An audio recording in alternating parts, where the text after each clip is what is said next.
This is what everyone's talking about. Everything's on the table. This is what champions come to take. This is what everyone came to see. And the slam! No do-overs. No second chances. No more Mr. Nice Guy. This is winner take all. The NBA Finals continue on ABC and the ESPN app. Blowing ad budget on metrics that look great till the CFO sees them? That's bull spend. And marketers are calling it out in Dashboard Confessions. I remember telling my boss, it'll be good for the brand, when leads were slow. Yeah, it wasn't. Cut the bull spend. LinkedIn lets you target by company, job title, and more. Advertise on LinkedIn. Spend $250 on your first campaign and get a $250 credit. Go to linkedin.com/campaign. Terms and conditions apply. No one goes to Hank's for his spreadsheets. They go for a darn good pizza. Lately, though, the shop's been quiet, so Hank decides to bring back the $1 slice. He asks Copilot in Microsoft Excel to look at his sales and costs and help him see if he can afford it. Copilot shows Hank where the money's going and which little extras make the dollar slice work. Now Hank has a line out the door. Hank makes the pizza, Copilot handles the spreadsheets. Learn more at m365copilot.com/work. Should we kneel before our new overlords? Are Stuart Lancaster's Connacht ready to take Irish rugby by storm? For all that and more, let's start the show.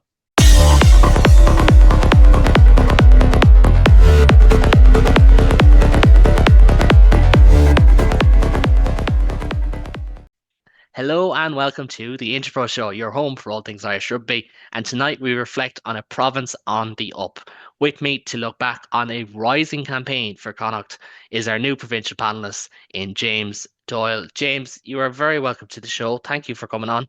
Are you, not just this season went well, are you excited for next season as well? I'm sure you are.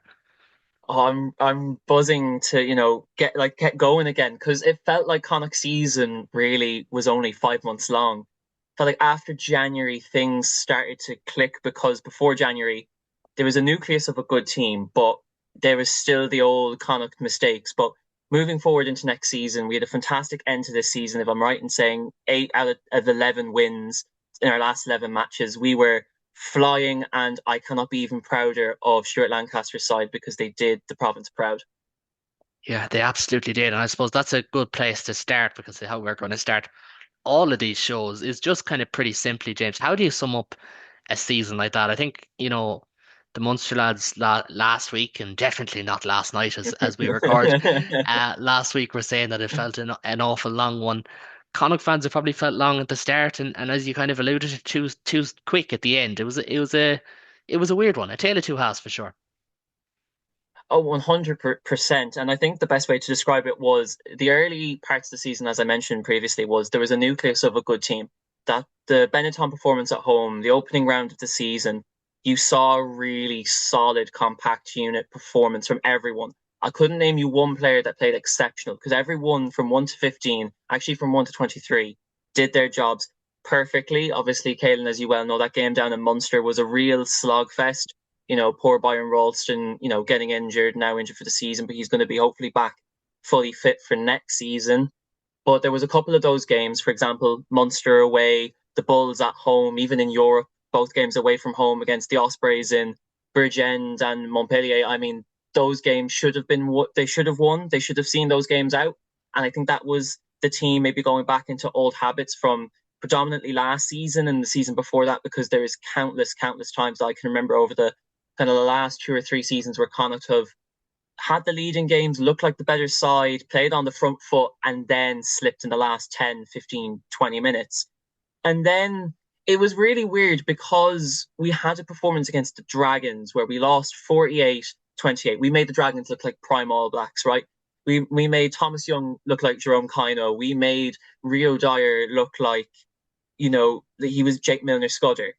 And I suppose that was the breaking point, because from then on in, there was slow levels of improvement. And then I believe a mid-Six Nations game against Zebra away from home, it took us 87 minutes to get the bonus point try. And it was a very innocuous performance. It was more of a routine win rather than anything. But that was the real pinpoint of the season where it all flipped on its head for Connacht. And it really looked like Connacht started to build momentum, win after win after win, and we slowly kept creeping up the table, and we slowly believed, more and more belief came into the team. And in the end, we just squeaked through in eighth place, thanks to, I believe, a late Kyle Rowe try in the Affia Day Stadium for Glasgow against Ulster. If it wasn't for that, even though we bet Edinburgh in the Hive in the car park in Murrayfield, we still wouldn't have made it through. And, I didn't expect to make the URC playoffs. I think if you asked any diehard Connacht fan, you make a Challenge Cup quarter-final, show a lot of promise, make a URC quarter-final, get Champions Cup rugby for the next season, and maybe make a bold statement, probably put up the best fight of any team, of the challenging teams, the lower-seeded teams in the quarter-final round in the URC. I would take that 100%. And going forward into next year, we've got a good squad. We've got, a lot of good young players coming through. So a lot of excitement and promise out west. I think promise is the main word I would describe, because there is still a lot more promise left to give in this squad. A couple of old habits still need to get kind of booted out with, but I'm really looking forward to 26-27 for Connacht. Yeah, for sure. And I think that Zebra game is a good one to highlight, because I think if Connacht don't get the bonus point there, because obviously it was a frustrating loss to Leinster the week before, and obviously there was the Bundyaki stuff that came out of that. But if they don't get the bonus point, and obviously Munster didn't get a bonus point against Zebra, Ulster made hard work of it as well, you head into that window with your backs against the wall. And I think then the fact that even, again, backs against the wall against Glasgow, I think it was 8 points down with a couple of minutes to go, or in the last 10 minutes anyways. Glasgow, and I've said it before, I'm a huge fan of how they play and how they've performed this season. They let that one slip. They were the better team for most of that game. But because Connacht had an opening, because their season was on the line, they managed to find a way to go up the field and to get it done. And I do think some of that is as simple as belief and leadership and form and things like that, but also just how a season can take shape. It's 18 games for a reason. It's not a sprint. It is, you have to ride the momentum. And I'm sure we'll talk about like the Dragons game, for example, or the Ospreys game in Bridgend, a last minute loss. You have to ride that. You have to take the peaks and troughs as they come. And I think Colin did that very well. But we're going to kind of follow a similar order for most of these episodes. Moving on to the URC next, as you said, Connacht eighth, pipping Ulster, who finished in ninth, with so little to separate them. And the original plan was that we do both at the same time, just to cut down on time. But just on that, like, first and foremost, the value of top eight is absolutely massive for Connacht, because they're not always in Champions Cup. You know this, I know this, but I know it a little bit more being slightly older. I never had Connacht playing Champions Cup rugby when I was very young. But to be back in there, it's huge. And especially with a new stand now and bigger attendance, they could be well able. They could get, a French giant coming into Galway and sell it out and sell out the hospitality. And then you're making money compared to, it was Montauban at home this year, and it was Black Lion at home this year, where, look, if you get 3,000, I think people will call that a success. So getting into top eight, playoffs aside, is very important financially, isn't it? Oh, hugely. And I mean, you mentioned the Clan stand there, the opening of the new stand at the Dexcom Stadium. I don't think I've ever seen the Clan stand so alive before for nearly any single game. And one in particular that always stands out in my head, again, fairly innocuous one, was the Sharks game in Europe. About 5,500 people there, but they were all seated in that Clan stand. It was the Challenge Cup round of 16 game. And, it really felt like a 16th man. That's the way I can describe, the Clan stand in terms of like what the atmosphere it can bring. And I mean, you mentioned it there. I was at that Montauban game, and that game, it was fairly painful after the fifth try, because Montauban, bless them, they're not having the best of seasons. One win in the top 14 against a fairly poor Perpignan side. And I think the Black Lion actually are a very underrated side, because they really should have bet Montpellier the week before they played us. And they didn't make that many changes going into that game. So they were a very, very tired side. And I think you could tell that, because a young Billy Bowen, I think, making his Connacht debut in that game, came on against two front row internationals from Georgia and scrummed them both off park. So, a step up in competition, I think, brings the step up in hunger. And I think it brings a step up in desire from these players, because yes, these players aren't the best technically, but they make that up and then some in work rate and heart, because this is a very much so an emotional group of players, is what I would also say. It's a very emotional group of players. Yeah, and there's no harm in that. And I think we talked about this season at a certain juncture, like the likes of Keane Prendergast. I don't think he started the season as well as he finished it. He finished it in unbelievable fashion and not the only one. But again, that kind of ties into the momentum and to games like that. And I suppose the URC as a whole, I think it was 10 wins, 7 losses, or nine wins, 9 losses, something like that. But that doesn't add up to 18, the first one. But anyways, um, I suppose just from the outset, like it's better than anyone expected, isn't it? Because like for us, we would have done our preview and we said if Connacht could get top 8, that'd be great. But you couldn't really put your house in it like maybe other provinces. So the fact that they did and in the manner they did, it's impressive. It speaks to the character of the squad, as you said, but just to surpass your own expectations, I like you can't really ask for much else, can you?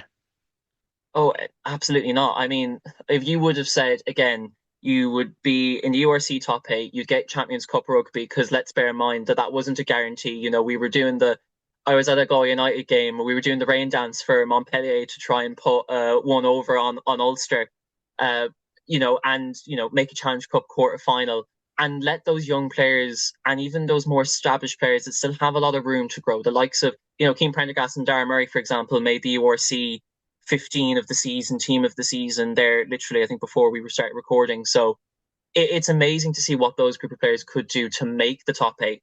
For me personally, as a Connacht fan, who's a realist, I would say, I said 12th place and maybe a quarter final in Europe, maybe if we would have finished top of our group. But to finish eighth, to surpass all expectations, to also bleed through the younger players, because there is, a lot of depth and talent in this Connacht team. I think for once we're not overly reliant on the Leinster system as well. I think there is now kind of the homegrown talents coming through in the province, which I think blends beautifully with, say, like for example, the likes of a Daniel Ryan or a Billy Bowen. The people coming in from the Leinster skill system, and genuinely just a complete and utter shock to finish in the top eight. The emotion I let out when Ulster lost to Glasgow and when we bet Edinburgh, and I'm so sorry to pick on Ulster twice in a row, but that genuine emotion, it was the happiest I had been since. Ironically, we bet Ulster 3 years ago, I believe, in the URC quarter final to make the semi final out in Cape Town. I think it's testament to the group, because again, a lot of people were not putting them down, because that would mean that they would have them last place, but I think a lot of people were ruling them out.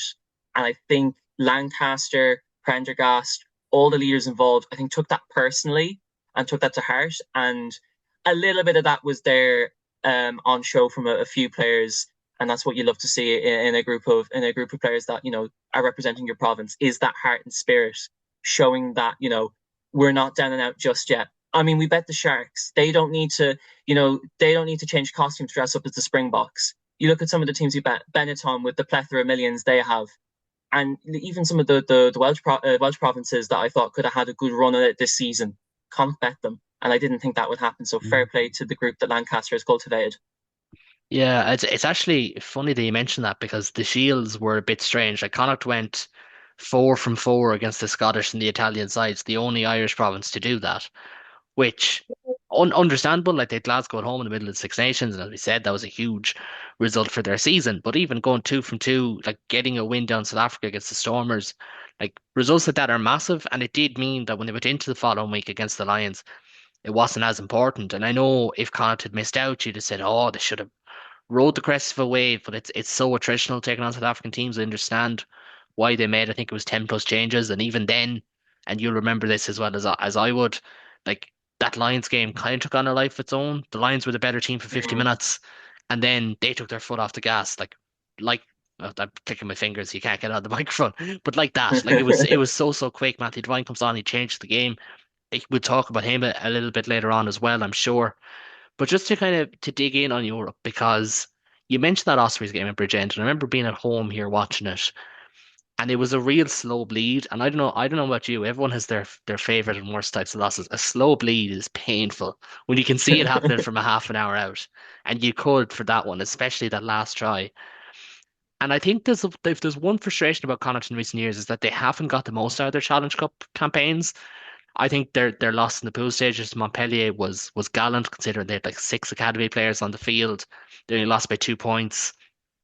But that Ospreys game and then subsequently kind of being their own worst enemy against Montpellier in the knockouts, as good as they are as a team, there has to be a little bit of regret there at the same time because we can't build them up and say they've done very well and not look at it and say, yeah, it is a little bit frustrating all the same. Would you agree? I mean, I would definitely agree. I do just want to say though, the Challenge Cup is now no longer. I don't want to disrespect it. It's no longer a pittance trophy. You need to be a good team to win a Challenge Cup. We saw last season with Bath. Bath did the treble last year, and they did the treble by winning the Challenge Cup, and they deservedly won that Challenge Cup. I mean, Montpellier are one of the best club sides. Maybe spare the hyperbole. I was going to say in the world, but they are playing like one. I mean, they arguably have the best pack in the world. I mean, they're not too far off Toulouse. If you can say you're not too far off Toulouse, you're doing something right. So it's a bit frustrating when maybe say for example club fans who maybe don't have the luxury that maybe don't play in the Challenge Cup maybe might not fully understand the tournament, but at the same time, I mean, we've been in semi-finals of this trophy before and we've been firmly mollywopped, going throughout history to French sides.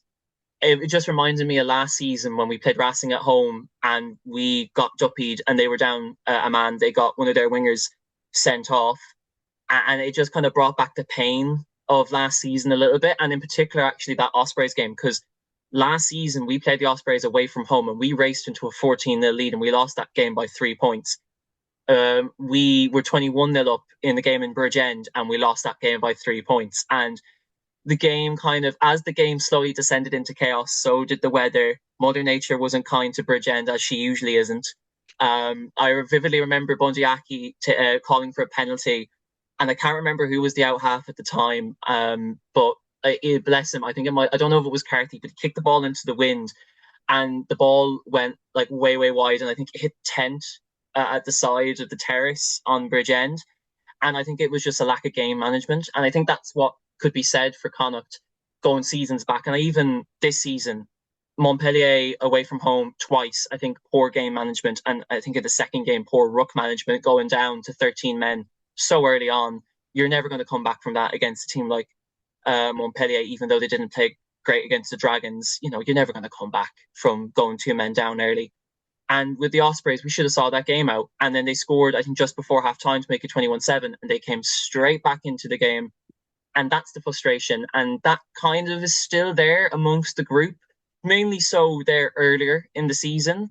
But I think if they can iron those kinks out, Connacht are a real danger side. And I would actually lump Connacht and the Lions as two very similar teams in the sense that many view them as the fourth best teams in their respective countries, but just watch the space with both of them because they can spring surprises on you very, very easily.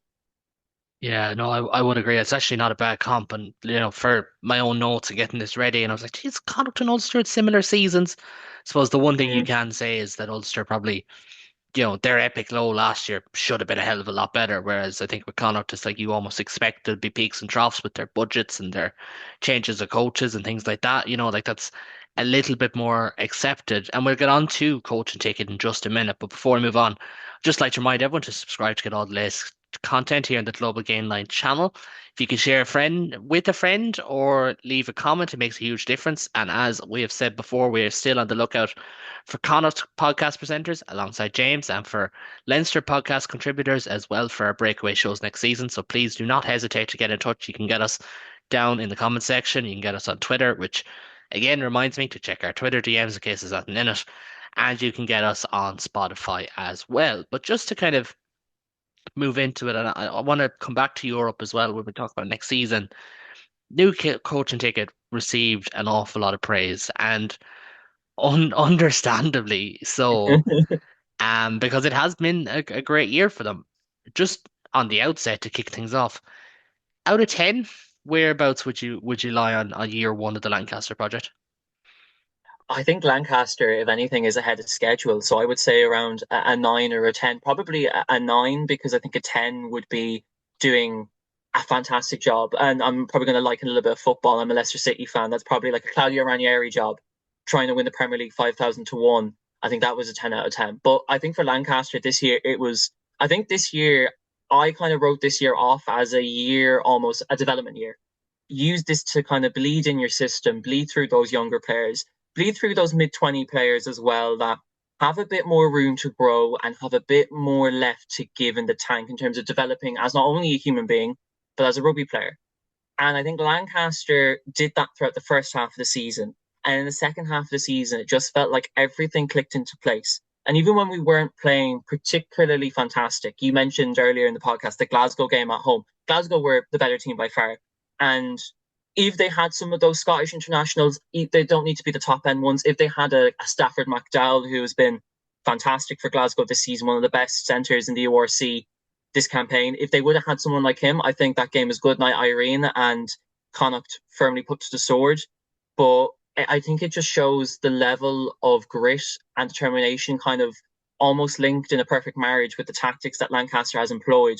And in specifically, I actually think defensively, because Connacht last season were not bad going forward, but defensively, we were wide open. It was easy for teams to just carve us open and just run straight through. I think if a team like, for example, that quarter final against Glasgow, when they did carve us open easily a couple of times, but it did take them quite a while to knock us down. If that game was last season with the tactics that we had last season, now bless Pete Wilkins, I love him to bits, but he wasn't cut out to be a head coach, so to speak. If that game would have happened last season, we would have lost that game by 40 points. And I think now you're seeing more competitivity out of Connacht, which I think is a conversation that I think a lot of other provinces, other fans of other provinces in Ireland are really, glad to hear that Connacht are starting to step up in that level. And I think that has to be down to Lancaster and the coaching ticket, because they've instilled such a brilliant system and such a hard fought system into their players. A lot of reviewing, a lot of notations about the game, but also playing with the emotions of the players. Obviously, with the new stand coming in, Carthy leaving, all these, massive occasions in the history of Connacht rugby have almost like played up into this wonderful season. And hopefully, this is just the groundworks to continue to kick on, and Connacht can be a competitive outfit for years to come. Yeah, absolutely. I suppose the one thing to kind of play devil's advocate is next season is always important. We always talk about year one with coaches, but year two is just as important as well, because if you don't kick on, I think on a player level, I think they will. There's obviously further coaching changes with Rob Saib departing it's Rob Saib that's leaving, isn't it? I don't have that See, written down. Yeah, Rob, see. apologies. I couldn't remember if it was him or his or one of his colleagues, but with that move happening, you have to remember Stuart Lancaster is a great coach. Year one, he did well at wrestling. Year two, he didn't do as well, because you have to adapt. And I think the one thing for Connacht, I think the quarter final was a great snapshot of this, where you finally had a team who was ready for what Connacht were going to bring, because stylistically they were very, very similar. I'm not on about ball in hand, I'm not on about ruck speeds, I'm on about the breakdown, the nitty-gritty things, the kind of the set piece in particular, how Connacht really struggled at set piece time, because in my opinion, they're not the biggest. They're a little bit more gimmicky at scrum time. That's understandable. You do what you have to do. And I think Glasgow were ready for that. And you actually seen that there was a real incentive from them. I think they'd conceded one or two free kicks for going early to just get after Connacht. And I think that's one thing I'd like to see from Lancaster next year. See how he can adapt his game plan and into a second season, because you have to go back to 2018 Leinster for the last time Stuart Lancaster had a second season, and that was obviously an unbelievable year where they won a double. So it's non-comparable. Obviously excusing Racing, but that was his second season, Yeah. and he departed afterwards. And just kind of on that then, because there was obviously a lot of talk that like Mark Sexton was one of the ones to leave as well, and it's been an entirely new face in terms of getting it together. It does feel like Connacht are a very well-rounded team, and arguably, and you'll probably be a little bit better positioned than me because I'm trying to watch every province at a go. I know you're similar enough, but I'm always trying to cover different teams in different weeks. But it feels like they're more well-rounded than probably ever before. And I loved Andy Friend. I thought he was such a good speaker, such a good communicator, great with the media, but they weren't as rounded as they feel right now, bar maybe that one Diwal Senecal year where they were like a force. What would be your take there? Do you think that there are a lot more balance to a Connacht team at the moment, do you feel? I think there's a lot more determination and grit in this Connacht team, and to be quite frank, I actually don't know why that is. Because when I look at the 2022-23 season, the season we made the semi-finals, we went down to Cape Town, and then, the season just gone. There is a lot of similarities because to begin 2023, we lost all of our opening 3 games. And in fact, we lost them so badly, we were bottom of the league behind Zebra Parma, who I believe at that stage were still coached by Fabio Rosselli. So their mantra was very much get 4 tries and see what happens. So, to go from that to a semi-final, I think it was almost there are a couple of eerie similarities, with this season with, starting off not uncompetitive, because that would be, again, maybe harsh to say, but from an outsider looking in, if you were a Leinster fan, or if you're a fan of the Bulls, the Stormers, and you're looking at this Connacht team, thinking, oh, they're a fun team, but they're not competitive. And I think the style change for Lancaster, and I think Lancaster was the main reason why he got the competitivity out of them. And actually, it's really interesting because Lancaster said it himself. He did an interview with the Irish Independent, and he said that he wasn't allowed the time to breathe at Racing. Like many coaches aren't allowed the time to breathe at French clubs because the owners are always getting involved, and that's just the nature of French rugby. That's why I love it. That's why a lot of people love the Top Coutures and the Pro D2 and the National Leon. But Lancaster has been afforded the time to breathe and to bed in his style of play with his coaches and to get the best out of the players he has with him in the same way that Andy Friend did. So while I can maybe see where you would come from, in particular as like a non-Connacht fan yourself, seeing kind of how well-rounded Connacht are, I think it's almost a more modern identification of what Connacht is, because Connacht for so long used to be a running team. Thanks very much, Pat Lam, because Pat Lam instilled running rugby and offloading and playing like the Fijian Sevens. But I think now, with obviously where the direction that modern rugby is going in, which is very kick-orientated, very aerial-orientated game, very physical-orientated game as well within the forward pack, and I think that kind of versatility almost is on show from Connacht as the modern rugby kind of moves on. So similarities to be drawn with. It's very close to call. I personally say the Friend team was better, but I can see definitely where you're coming from. The 25-26 Connacht team was definitely more well-rounded than any Connacht team there's ever been, maybe. Yeah, and obviously, like we will flag 2015-16 a different kettle of fish altogether, Yeah. but we're trying to keep it somewhat in the same limelight. Still a couple of those lads hanging around in fairness to Dave Heffernan. Yeah. I think he'll be last man standing at this stage. But just before we kind of wrap things up, like looking ahead to next year, I was going to start with silence anyways, and if this was an Ulster Connacht show, I'd have just said, Matthew Devine, go, fight. Not quite as much now. But when you look at Yeah. the players Connacht have brought in, and I just want to get it 100% right before I forget anyone, Francois Van Veek, the prop, and Jerry Kerr, both loose heads, coming from Bath and Leinster respectively. Thomas Connolly coming up from AIL. He is a Kinvara man. Kieran Frawley and Will Connors, of course, need no introduction. Ireland capped from Leinster. On the flip side of that, and I will just go through it, outgoings, Dennis Buckley, Jack Carthy, Jack Ainger, Joe Joyce, Oisin Dowling, Peter Dooley, David Hawkshaw, Che Mullins, Matthew Devine, Oisin McCormack, Temi DeCisi. So as much as there is 5 good signings there, 4 more proven than say Connolly, fair enough.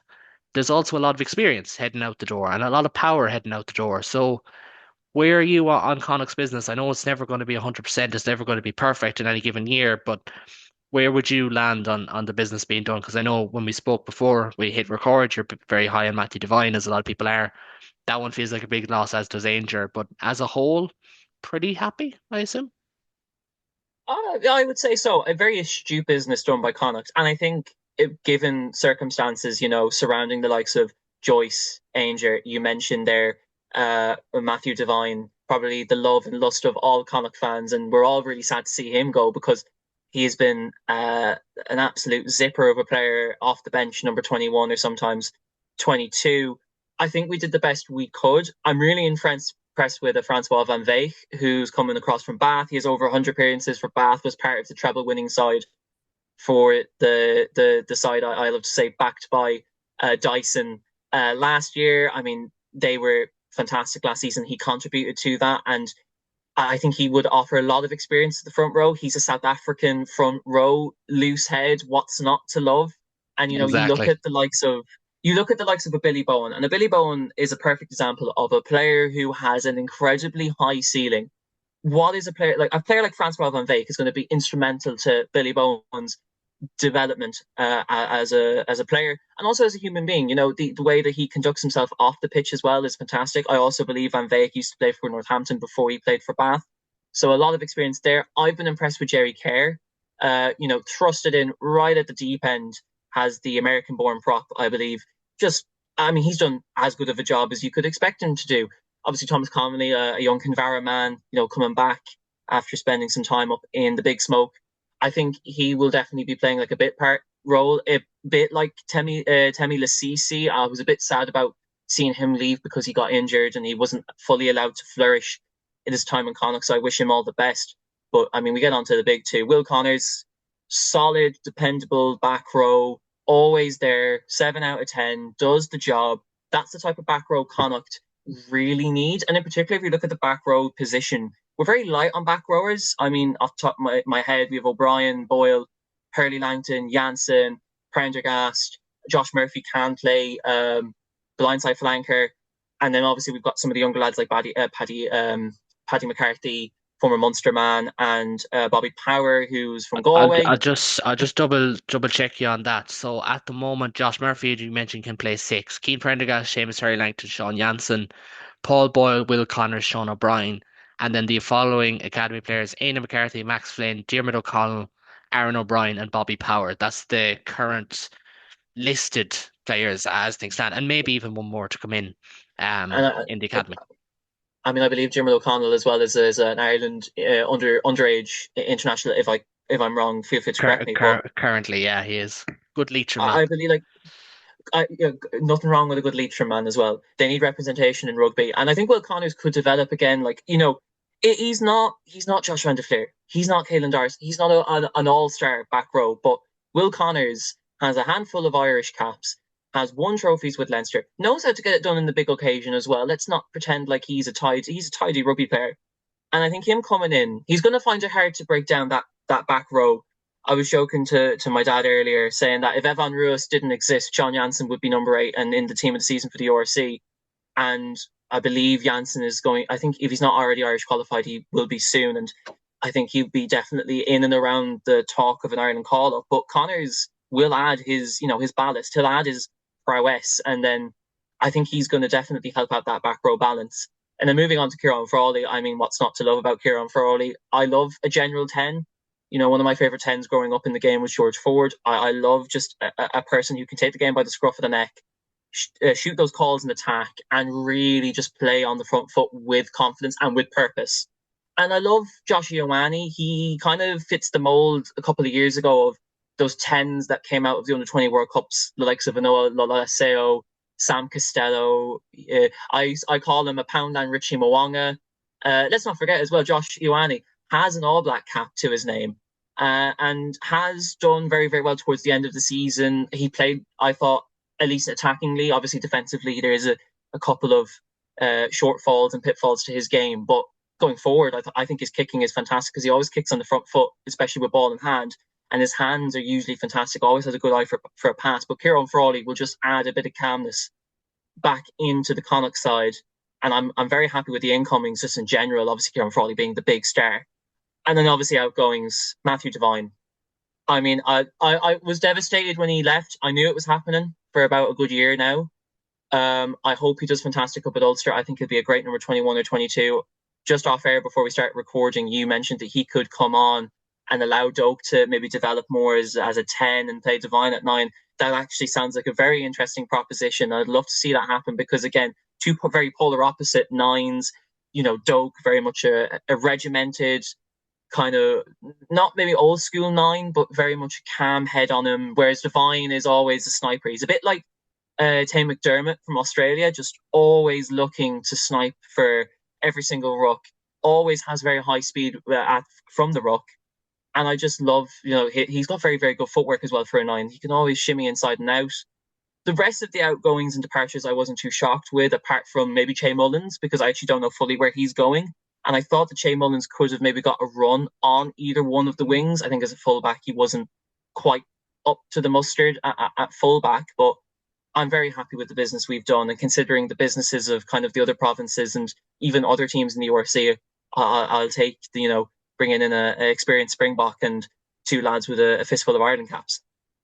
Yeah, no, you certainly would. And it has been a pretty good year business-wise. I would agree there for Connacht. And Look, there's still an academy crop to come in. It'd be interesting to see where they bolster. I would not be surprised if we see two props. I know Luke Murta is playing his AIL rugby in Galwegian, so he's probably going to be one of them. I would imagine they bring in another loose head as well, maybe a second row, and probably someone in the back three because I would imagine James Nicholson will be departing. I know they've Rourke O'Sullivan, but he's a centre slash wing, and they may be looking at Nocton as a 10 potentially as well. So they're kind of the positions to look at. I know we'll have loads of time to get into that. As I've kind of said before in these episodes, we'll have loads of time to do it before the season starts, but we can still tease it out there, give people something that they want to hear. To wrap it up then, looking ahead to next year, and I asked the same question. What would be your expectation for Connacht next year? If you were to put a number or an end point, be that, URC finalists and Champions Cup semi-finalists or pool stages and 16th in URC, anything on that spectrum, what would be your expectation for Connacht and where would you like to see them finish next year if we were to have this conversation at the same week next year? I suppose if a Connacht fan was to say and make a final of URC in the semi-final of Champions Cup, I would say, "What are you smoking? And can I have some?" But I suppose to put like a number on it, I think is a bit arbitrary because for me, I want to see improvement from this season. I think for Connacht, and I think Lancaster was brought in to kind of begin a project with Connacht, and I suppose the larger, like the province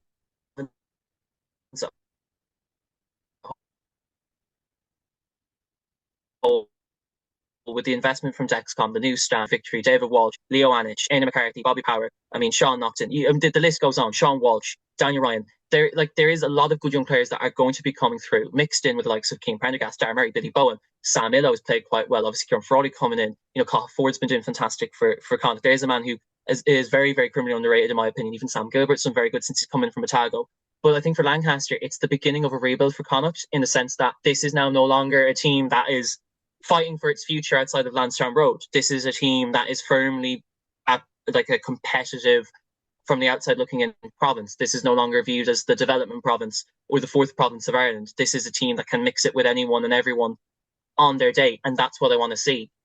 Again, I wouldn't put a number on it, but what I want to see is I want to see kind of a bit more physicality up front, and I mean that in the sense of technique. Obviously, Connacht don't have the biggest lads. They're not South Africans. They're not French lads. They're not Pacific Islanders, but technique, I think, is all about getting your technique right. Maul defending, we do struggle with. We struggle with it against Glasgow. We struggle with it heavily against Montpellier. I think scrummaging technique-wise as well, I think is very, very poor, and I think that needs to be worked upon. And I think that needs to be worked upon actually across all four provinces. I think the way Irish props scrum, I think, is a little bit behind the times, and I don't think is up to snuff. I think just be a little bit more. I think the handling. I think consistency in the handling, because against Glasgow, I don't know if you noticed this, but against Glasgow, we'd always get a good attacking shape. We'd always get on an edge, and then we'd have a handling mistake. Unfortunately, Sam Gilbert didn't have one of his better days for Connacht, and he made quite a few handling errors, along with a lot of other Connacht players as well. I don't want to single out Sam Gilbert because he had such a good season, but I did notice that there was a lot of handling errors made by Connacht, in particular in that Glasgow game, but also over the course of the season. Just clean up the hands a little bit, and just overall cleaning up with the game plan, tightening up the loose ends, kind of taking that little bit of a step up in competitivity. And I think you said it earlier in the podcast, Ulster, the Lions, and Connacht, and maybe you can also argue Cardiff, are kind of four teams that you can kind of clump together as the next tier down, kind of from the top tier teams, with kind of maybe Munster in the middle. I know yourself, Caolán, a big Munster fan. I hope you can agree with me that maybe Munster are maybe in this mid-drift kind of, we're not at the big boys table, but we're not at like the tier 2 table. We're there in the middle. I think for Connacht, it's just try and be the best of that small gaggle of teams and give Europe a crack. I don't think anybody's expecting much of us from Europe. I'm quite happy that the fifth place team in the pool stages goes into the Challenge Cup. I think that will give the team maybe a bit of a run out in Europe. If obviously Champions Cup doesn't go our way in terms of a draw, we can go into the Challenge Cup and give that one a good run, because we have made the semi-finals in that in season previous.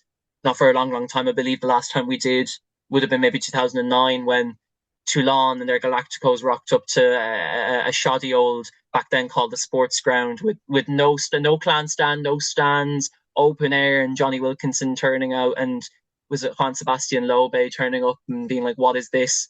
Well, I think giving Champions Cup a really good go, and then obviously seeing improvement from the squad as an overall, and bleeding through those younger players, I think is what I want to see from Connacht going into 2026 and 2027. Yeah, I would agree. And obviously heading into a World Cup year, there's that hanging over. There'll be lads looking to play their way into squads and all that. And I think that'll add it. It'll be very finely poised. To get a number off you then, if you're to give me a number for your URC season. If I was to give a number, a push come to shove, I would say probably a seventh or an eighth. I think we have enough in the bank to get URC. I actually think, interestingly, one team to look out for, I'm not going to name an Irish team, is the Sharks, because you don't know what you're going to get from the Sharks. Because one week the Sharks will play like they're the All Blacks, they're the Springboks, and then the next week they'll go ahead and they'll play terrible. They'll lose to Ulster at home. They'll play very poor against an injury-shodden Scarlets, where they had to call up a second row from the English Championship to come in and play for them. While over there, I mean, the Sharks drew to the Dragons. I mean, the endless results for the bad results for the Sharks go on.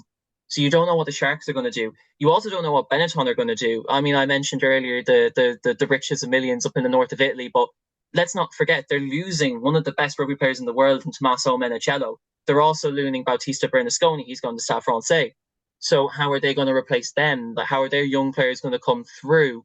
How are we going to see the development of, the likes of Jacob Omanga, who's becoming quite slowly but surely a really, really, really good 10? How are we going to see those type of players play out? So there is a couple of teams down there that are a bit, they could spring a surprise, but I think for Connacht, anywhere between kind of the 7th to 9th bracket, I think would be if I had to put a numerical number, if I had to put something numerically on it, I think that would be considered a good season for Connacht.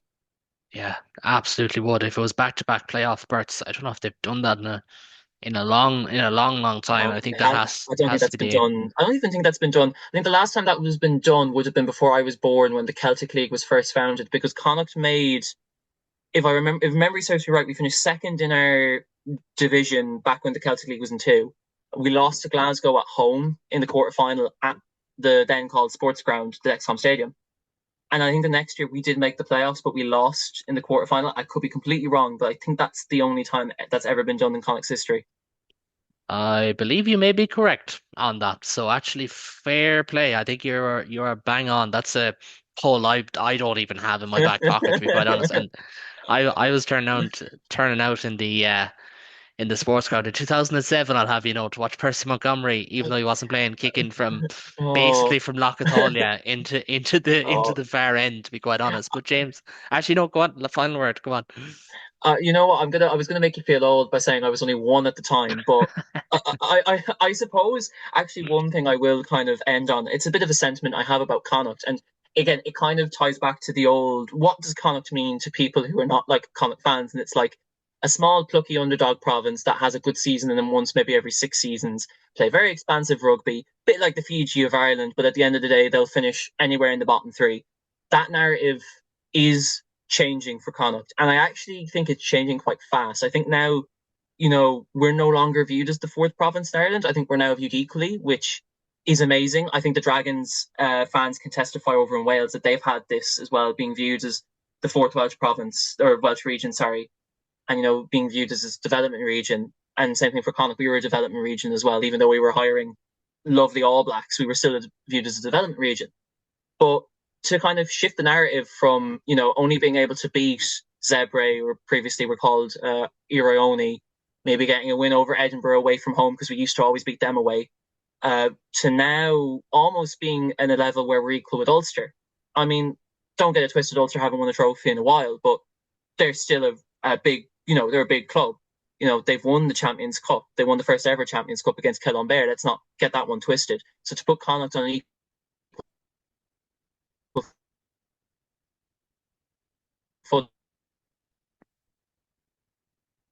with the likes of Ulster, even the Lions, as they've made countless Super Rugby finals and even Currie Cup finals. So to put us in the same bracket as those type of clubs, I think shows to testament how much Connacht Rugby is growing as a team.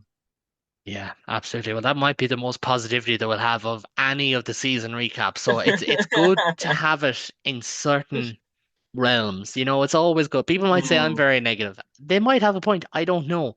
But no, James, that has been absolutely excellent. And I'm trying to think when this is going out. I'm not 100% sure. So thank you for tonight. Thank you to everyone for tuning in. We'll be chatting to you. What I believe the next episode after this come out will be either the Ulster season recap or previewing the URC final. But that's obviously dependent on Leinster winning, and we record this before the URC semi-final. I could get you to nail your prediction there. I won't do that yet. That would be a bit mean. I'm going to say Leinster are going to win that, and we will be previewing the URC final because that's the whole reason we do podcasts. Ooh. But sure, we shall see. No Sasha, no party, and all that kind of stuff. But Yeah. from me, Caolán, from James, who you'll be getting very familiar with over the coming weeks and months in next season, thank you very, very much, and we will chat to you all very, very soon.